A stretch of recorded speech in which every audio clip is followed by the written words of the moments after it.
Day 2 of the 6-day Tour Romandie in Switzerland. This is the Finnish town of La Chaux-de-Fonds. Can Tour de France winner Cadel Evans fight back after his poor opening day?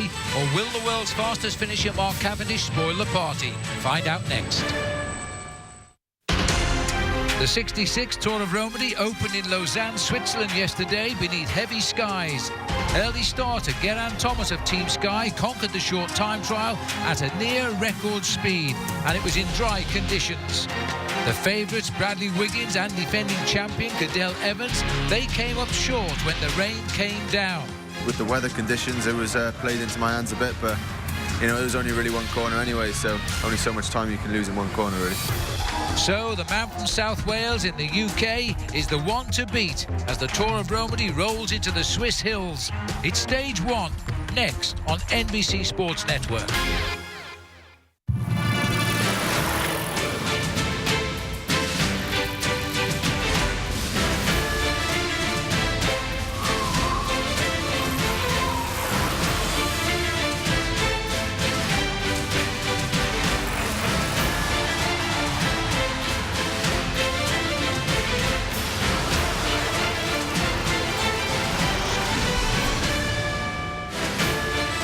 Hello everybody, welcome to the Epic Cycle Series presented by Michelob Ultra. We're looking down here on the Tour of Romandie in the heart of Switzerland now. Overcast skies again, but no rain yet as we face up to the opening road race stage of just over 114 miles. I'm Phil Liggett and alongside me is Bob Roll.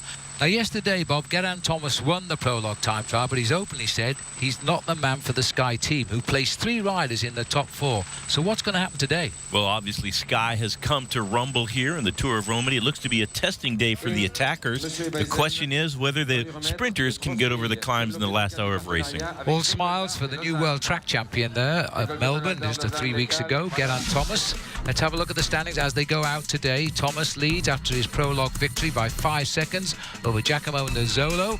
Mark Cavendish is there, the sprinter, in 3rd, and Michael Rogers, the 3-times world time trial champ, sits in 4th place. Well, today's route, I think we can say it's difficult. We have a nice flat start, Bob, but then it gets a little bit ripply towards the end.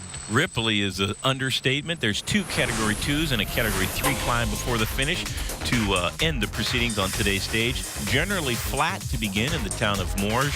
184.5 kilometers total. They'll go from Lac Léman, or Lake of Geneva, up to Lac de Neuchâtel, and the finish town is La Chaux-de-Fonds. They're going to pass through that with a lap to go out on the open roads with 2 climbs after they go through the finishing town, and it's going to be a tough stage with a lot of climbs. And as we join the action now, these are the 4 leaders. They've been out front for most of the day, but as you can see, the lead now is down to just over 1 minute. Martin Kohler in red from Team BMC, Kenny de Haas of Lotto, Angelo Tulik of Europcar, and Jimmy Engoulevent of CE Sociégeon. That's the French team. They're turning right here onto the climb now of the Haut de Côte, the top of the mountain, a typical name, but as they make the turn, Bob, this lead has been well up over 6 minutes, and it's now, as always, being brought back at a crucial stage of the race.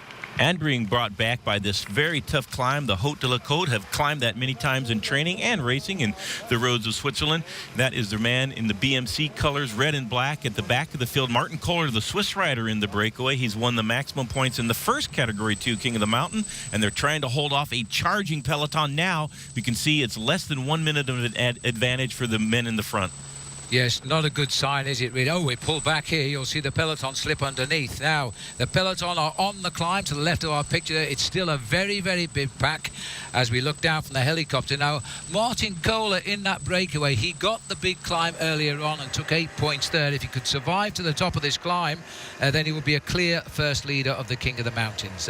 He led the Tour Down Under, and he's gone clear, and that's not a surprise. So Martin Kohler, who was 3rd in his National Road Race Championship, currently the national time trial champion, is now trying to go alone and get those 8 points. 29 kilometers to go to the finish of La Chaux-de-Fonds, but at the front of the peloton, it's the Sky team. They have come here to the Tour of Romandie with their A team, getting ready for the big stage races of the summer, and they absolutely dominated the proceedings in the prologue. Well, just looking back here, there's riders completely shattered from that breakaway. Now, Sky are a really strong team. With Mark Cavendish, they've got a chance of a sprint win today for sure. It's been quite clear throughout the day, though, because Geraint Thomas has been at the front of the peloton. And for the leader of the Tour to be doing the chasing, that's an indicator he's working for either Cavendish or his teammate Bradley Wiggins. Well, a win-win situation for Team Sky. Bradley Wiggins going for the overall standings, but today perhaps Cavendish has a chance for the stage win. Yep. They won yesterday's stage, and Geraint Thomas, the current leader of the race, could be forgiven for taking it easy and defending his jersey, but he's not done that. He's gone out and done the maximum work possible to keep this breakaway within striking distance. Well, it's a predictable move, this, by Martin Kohler. He's trying to hang on to get to the top of the climb, but it's a second category climb, which means it's not the steepest in the race as they start. But this is the world champion on the front of these three. Mark Cavendish in the white jersey is losing contact. Now, this climb goes on a bit, and he can't afford to let that group get too far away because we are only just on 18 miles from the finish. Cavendish knows he's got to limit his losses if he wants to be in there for the sprint finish. Well, you can see Cavendish really struggling now. He's rocking his shoulders, looking perhaps for some teammates.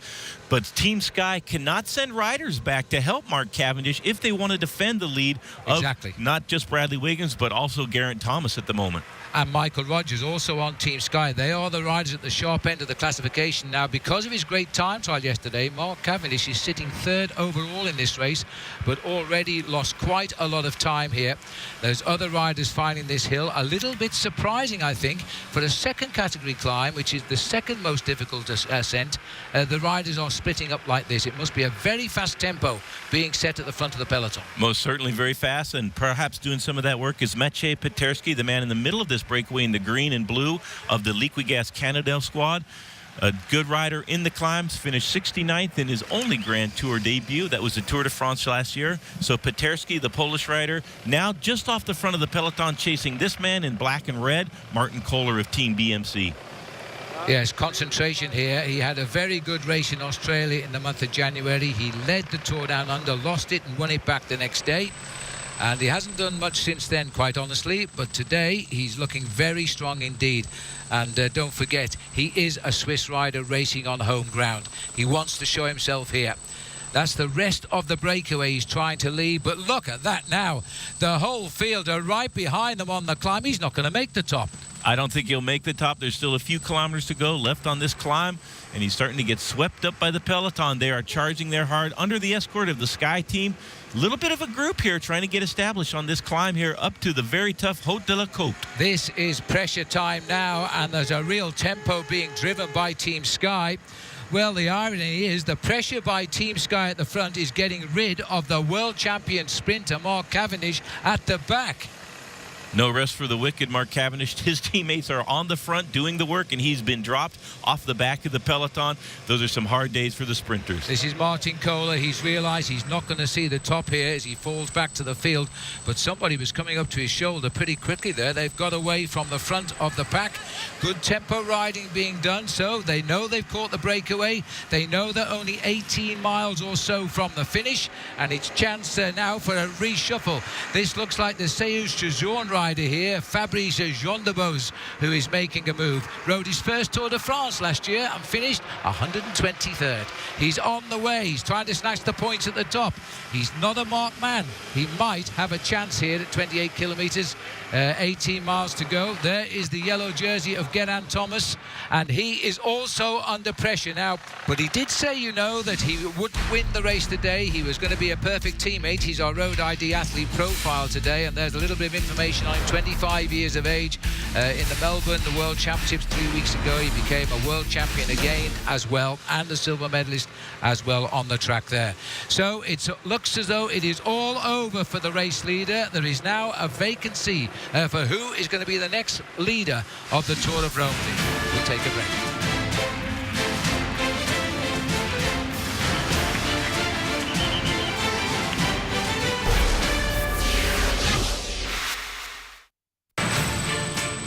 The Epic Cycle, presented by Michelob Ultra on NBC Sports Network, is brought to you by Michelob Ultra, the superior light beer perfectly balanced for the ultra life. And by Villiers Trestina, 106 years of bicycle making tradition and innovation, and sponsor of Team Lamprey.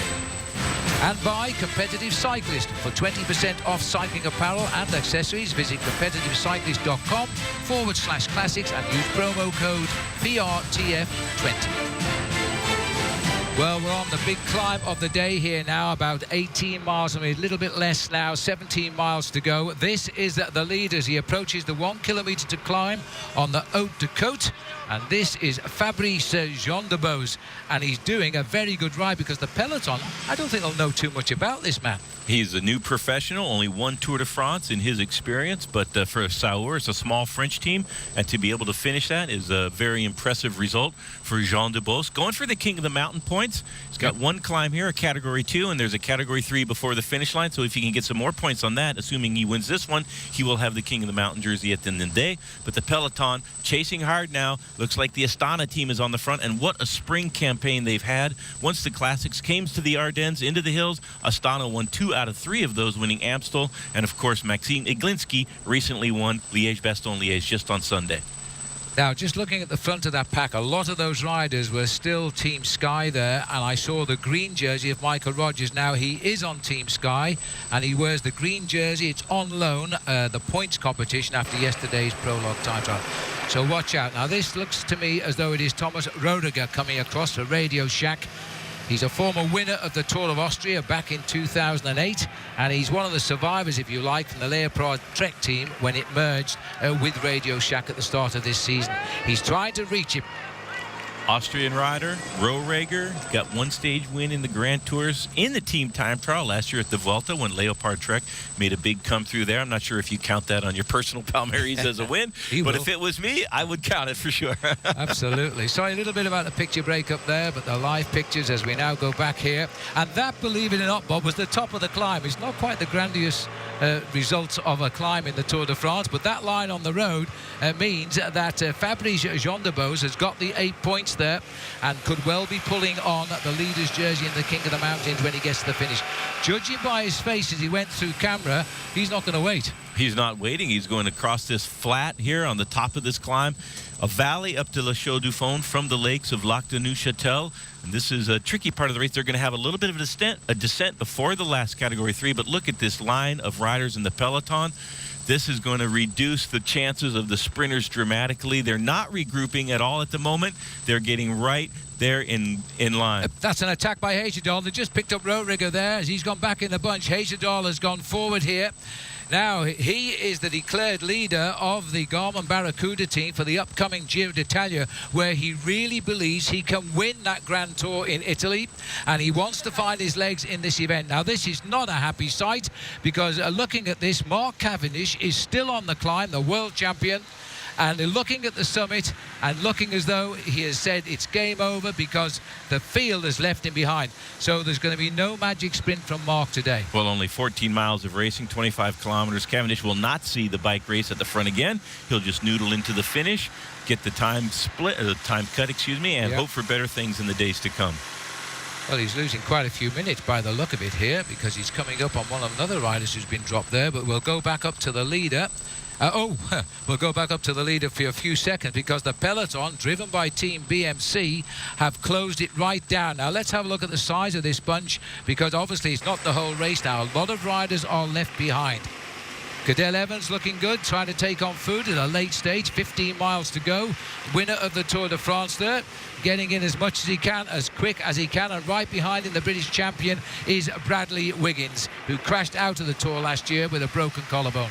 Lawrence Tendam also in line there, another teammate of Cadel Evans on the front of the peloton, looking a little bit back further. There is Ivan Basso just slipping out of your picture in the green and blue, and there's Bradley Wiggins in the center of your screen, just slipping out of your picture also in the white jersey as champion of Britain. Well, that looked like Thibaut Pinot, 166, who's just made an attack on the outside here for Team FDJ. This is what they've got to do at this stage of the race because the big leaders will assess who is left in this peloton, and they'll be watching each other now. The opportunists have a real chance to slip away. 15 to go. Thibaut hoping for a little bit of a respite in the peloton while the peloton regroups. He slipped off the front. If they don't chase, he might be able to build up a little bit of a lead and have a chance to hold off the peloton to the finish. Great attack by Thibaut. Well, La Chaux de Fonds is the museum, by the way, of the clockmaking industry here in Switzerland, and it's all about time right now as this rider tries to slip the field and win the day. But I don't think the peloton are having any of it. See you in a moment.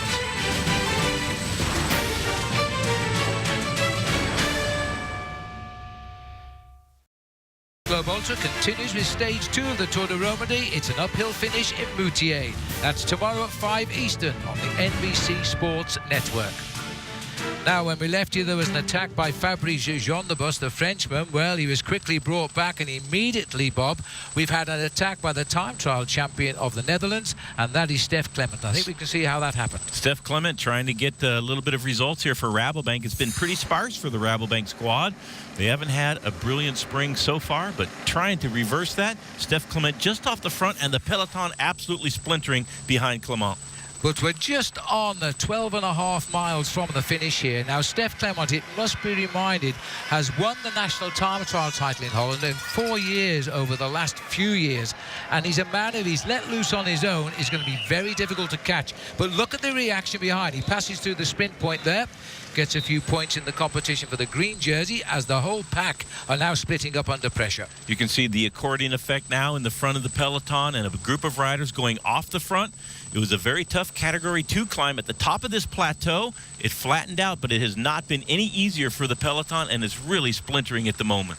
Well, about 4 miles ahead, we have the last climb of the day. Now, it's only third category. It's small, but it could be a perfect springboard to dive for the finish in La Chaux de Fonds. The previous climb we've just come over has reduced that field. Looking at the pack, 50, 60 riders left in the challenge. This is now Clement trying to drive for home. It will be a big reward for this man. He doesn't win a lot of races. He's riding for Rabobank, and he probably knows that over in Turkey, because of the time difference, his teammate over there, Mark Renshaw, got his first win of the year, and he used to be Mark Cavendish's lead-out man. And Mark Renshaw, a very good result there. A lot of the top sprinters in the sport competing in the Tour of Turkey, a much flatter stage race than the Tour of Romandie. Very few opportunities for the sprinters in the Tour of Romandie in these Swiss mountains. Those turquoise jerseys, a massing of the troops there from Astana, who are having got one of those magical starts to the season with great success. 2 big wins in the Spring Classics. 12 miles left to go now. Peloton on narrow roads, but these roads are very exposed roads. As the fells sweep up to the forest on the hillside, they can see a long way ahead. They're difficult roads, and if you're and look at this now, a group has got to cross the gap, because the orange jersey there is Stef Clement, but he's been joined here by 6 other riders, and sat there right at the back of the bunch is Maxime Mederel. Maxime Mederel at the back, but right at the front, Vasily Kirienka. 2 stage wins in the Giro d'Italia. The Tour of Romandie is used as a preparation race for the Giro. So Kirienka sharpening his swords for the upcoming Giro d'Italia in the breakaway. He's won 2 stages at the Giro before, and he's also been very successful in a number of small stage races just like this, the Tour of Romandie. Now there's an attack straight off the front, and immediately somebody's following it from Saxo Bank. That is Pavel Brut in the white, the champion. He's wearing the colours there, the champion of Russia. He won that championship after a very good performance in this event last year. And he's an opportunist, and he always makes his moves in sight of the finish. There's Bradley Wiggins in the white jersey with the red and blue stripes, following his teammate in the green jersey. That's Mick Rogers. By vent of the results in the prologue, that is Mick Rogers in the green jersey as points leader. He's not leading that competition, obviously, and that will change. We'll see how that turns out for the rest of the race. Now, he's also staying very close to his team captain there, Bradley Wiggins. And I think Sky are short of men now. We've seen Mark Cavendish drop. The yellow jersey of Geraint Thomas has also been dropped. So virtually the man that wins the stage today will be the next leader of this race, because the field is only split by seconds after that prologue time trial. And the winner will receive 10 seconds off his time for taking the stage. 10-second bonification for the rider that hits the line first. That could definitely shake up the overall standings, as the race leader, Geraint Thomas, has been dropped and has yet to rejoin the field, chasing these riders in the breakaway. Now, as the camera moves up the road, they've split that field completely at the moment. They must be hitting speeds there of about 35, 36 miles an hour. There is the group they're trying to reach. If these two groups do get together, this is going to prove very difficult to bring back, because we're talking of a group of about 13, 14 riders speeding towards the last climb of the day. As we go into the last 18 kilometres, that's just on 11 miles from the finish. We can see the splits go by. Two more riders trying to reach them. Where's the gap to the peloton? One rider going through from Saxo Bank. There looks as though Pavel Brut is going backwards now, and there's a little bit of a gap, but really this field has totally disintegrated over the road as we head towards the finish. Everything to play for now for the riders in the breakaway, and the peloton scrambling to get back on terms. Team Sky seems to have lost control of the group. All of these attacks and a lot of different teams involved in the attacks and the aggression have put Team Sky under a tremendous amount of pressure. Now this is Sylvester Schmidt at the back here, another liquid gas rider. We're right up with the leaders now, and Schmidt is a big danger here. You can't see his number. He's got a raincoat over his race number, but he's number 23. There he is going through.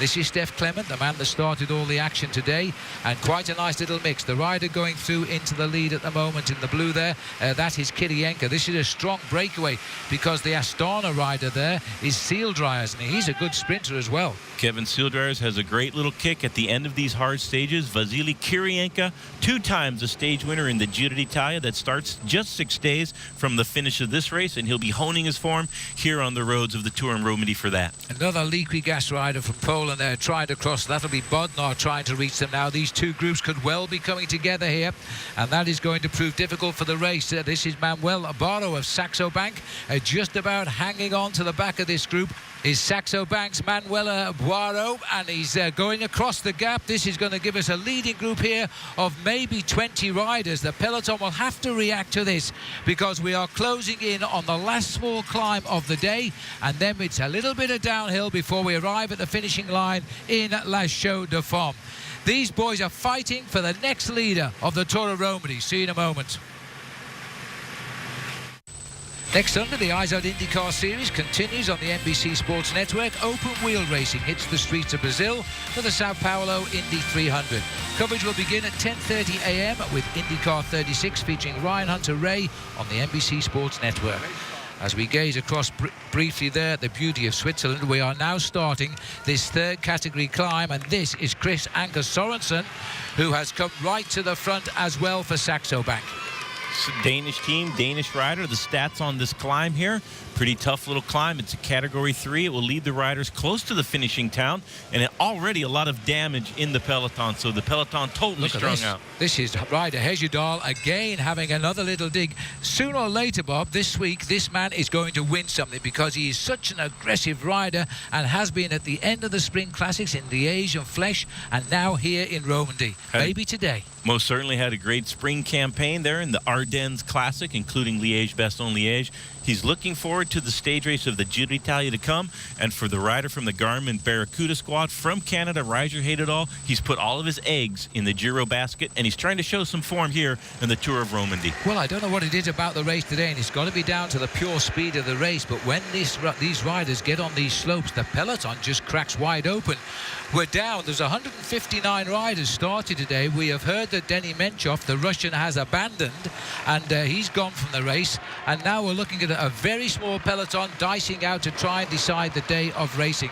And there's Pavel Brut dropping off the back. After making that earlier attack, he can't hang on to the back of the main field now. And he's the champion of Russia. His eyes a little bit bigger than his stomach on today's stage. He was the winner of last year's stage number 1 in Tour of Romandie and spent 3 days in the leader's jersey. That probably won't happen this year.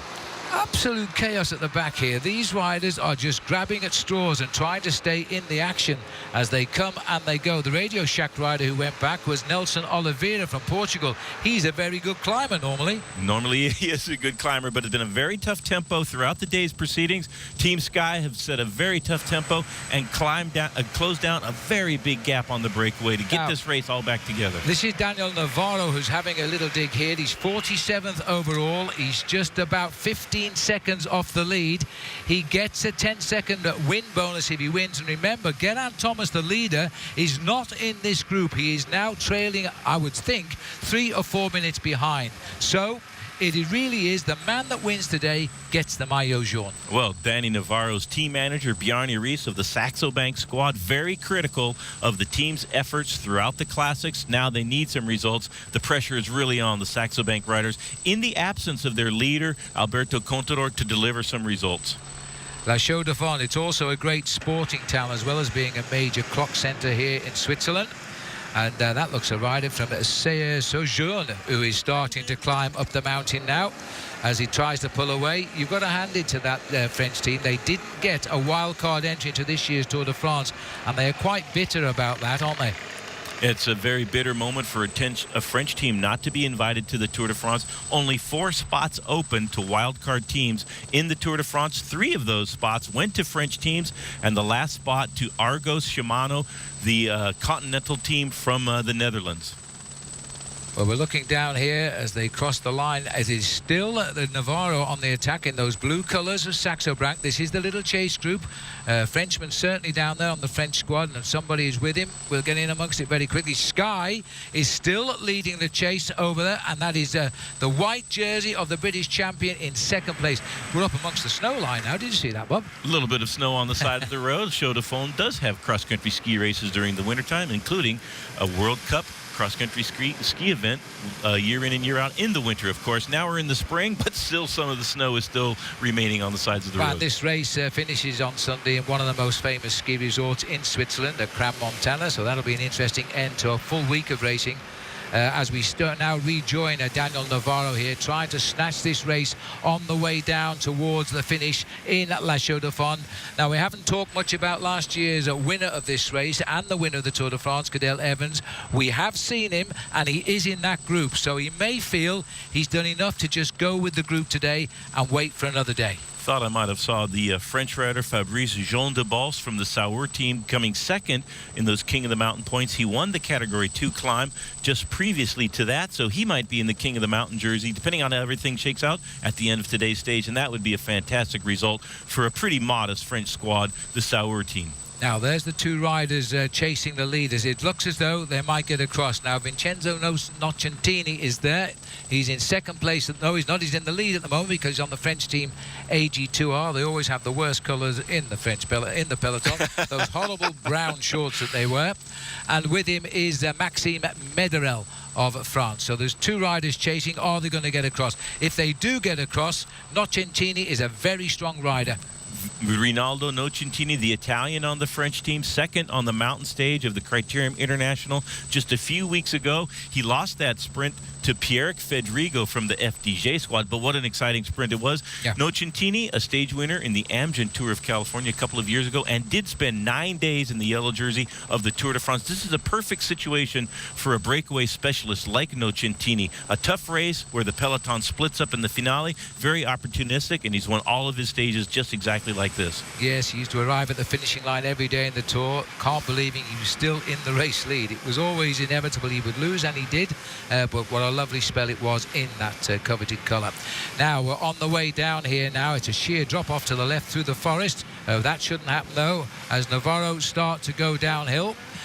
He's picking a very nice course down here, clipping the corners, and here, that's Nocentini, and also up behind him has come the Maxime as Mederel as well. We have 3 riders together now, and we have just 6 miles to go down to the finish. Will they catch up?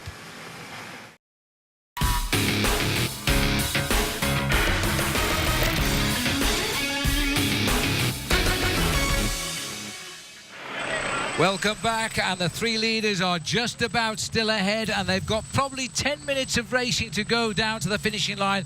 And you can see I said just about ahead because this field is closing in. These last 20 miles, Bob, have been really aggressive racing, and it's because they know the man that wins gets the race lead. Race lead up for grabs. Laurens ten Dam, second wheel in the orange jersey of the Rabobank squad. Dramatic stage in the Tour de France last summer for Laurens ten Dam when he crashed right on his chin, and that was quite an amazing feat to get up and get back in the race and finish up that Tour de France. Also, he had a good USA Pro Cycling Challenge in Colorado in the breakaway to Breckenridge, where he barely got caught on the line, along with Andy Schleck. Well, that looks like Laurens ten Dam has moved clear. He's come over the top there of Nocentini and Mederel. And this is definitely Lawrence Ten Dam as he starts now to try and ride away. He seems to have shaved off his beard that he was having in the Tour de France. 7 kilometres, 4.5 miles left to go. Quickly shut this one down.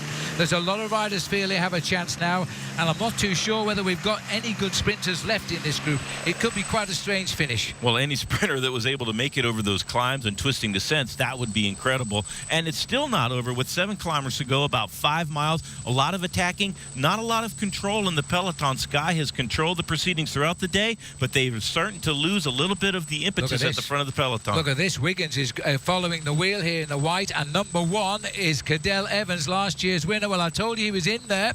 He is watching everything. He's a very, very clever tactician, Cadel Evans.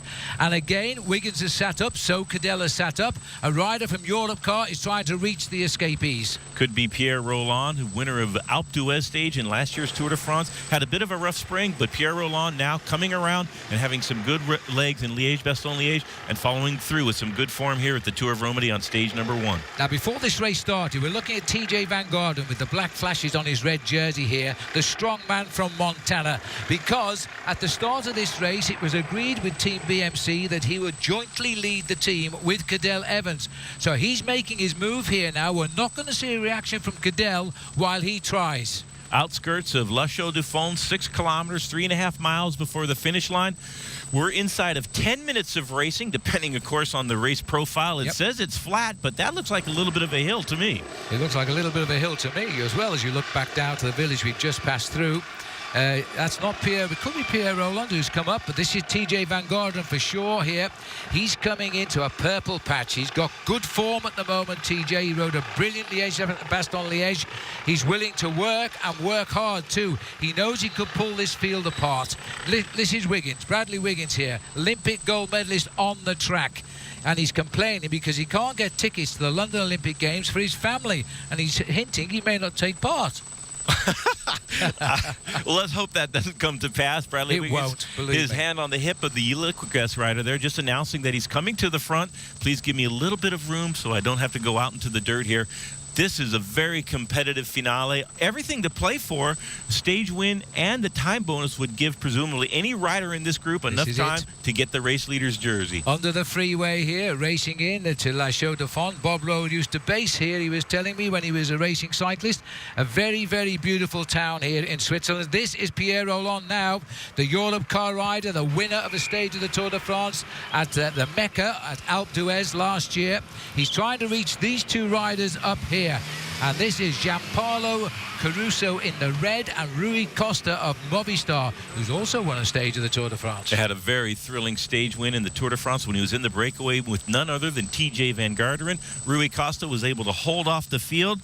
The year before that, got into a little bit of a dust-up with Carlos Barredo, and I'm surprised he wasn't disqualified from the Tour de France. Absolutely. But in last year's Tour, dramatic crash to his teammate Mauricio Soler. He wanted to try to put that out of people's mind. Also, of course, the death of his teammate Javier Tondo. So a tragic spring turned around by Rui Costa in last year's Tour de France. Very dramatic stage for Rui Costa to win that event. It was indeed, and it lifted a heavy cloud over the Spanish team as well. Now, this is coming together again here because this is a bridging of the ways as well. This looks like it is... Well, Seo Sujo, it looks to me as though it's Jean de Bose who is trying to come across, the rider who is the King of the Mountains elect at the moment now. As we're also watching the Rabobank rider here, this is Bauke Mollema, who is also trying to reach him. Just looking there, it's number 84, I think, so that will be Bauke Mollema, who's trying to get across to the leaders.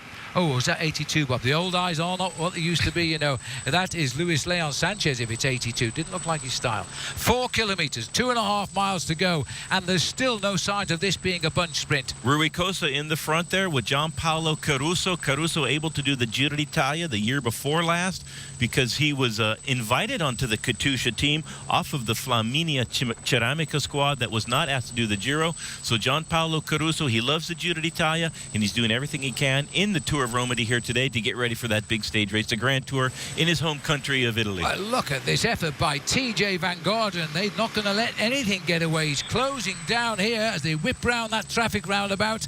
They're coming right on the back of the leaders here now. Now it's beginning to look as though it may be a group sprint from all of these riders. As they come together again, they are putting everybody back in the place, and we are inside 2 miles to go. And these traffic circles, Bob, are going to cause a problem on this running. Very dangerous. No organization on the front. It's been an attacking finale. The last 30 miles have been nothing but attacks, but now a small group, about 40 or 50 riders it looks like, have come together at the front. 1.2 miles left in the bike race.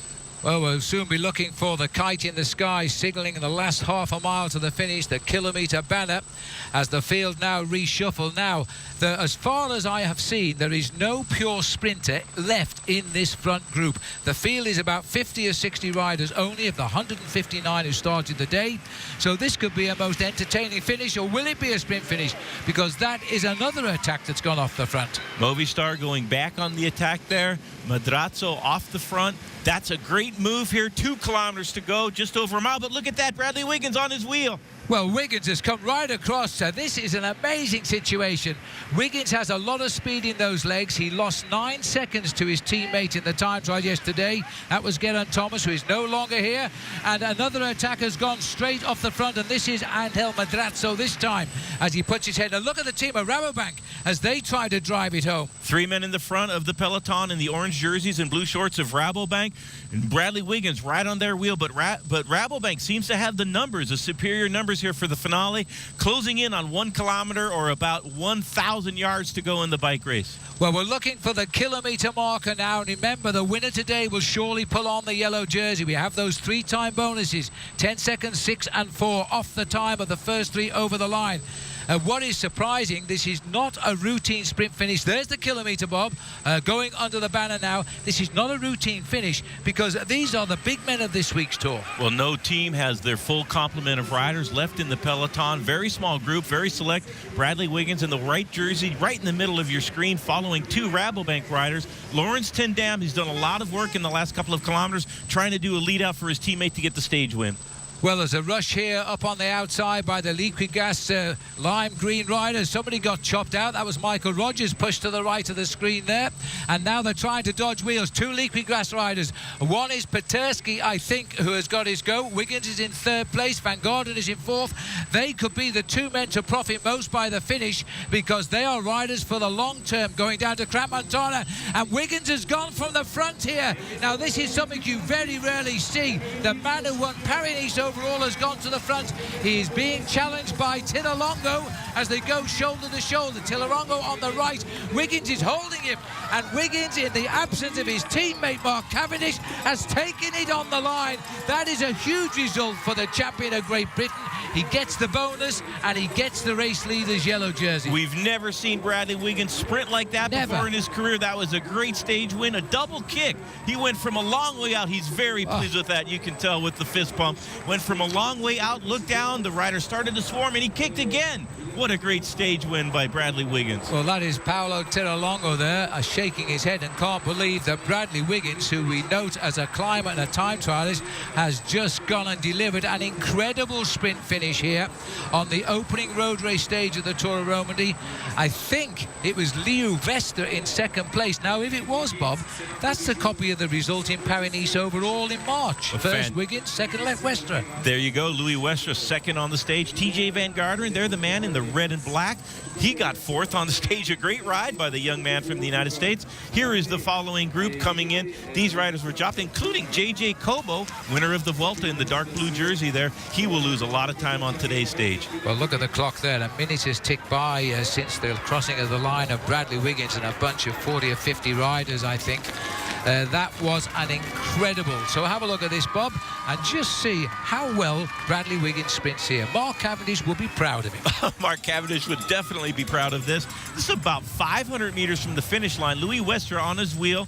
He looks over. He's sprinting. Here comes Tilalongo on the outside. Now that should be enough for the win, but Bradley Wiggins very determined for the stage because of that time bonus. He looks down at the road. He digs again all the way to the finish line, and what a great win. That is panache. a stroke of genius to win a great stage here. A very small group there, only 40 or 50 riders left at the front of the peloton. Bradley Wiggins, hats off. That's maybe the most satisfying open stage win he's ever had in his career. I would absolutely agree with that. And you may have noticed there, Bob, the rider with the black leg tights on was TJ Van Garderen, who has crossed the line third or fourth. In fact, here it's confirmed in fourth. So the result first, Wiggins wins just under 5 hours today. Vestra was second.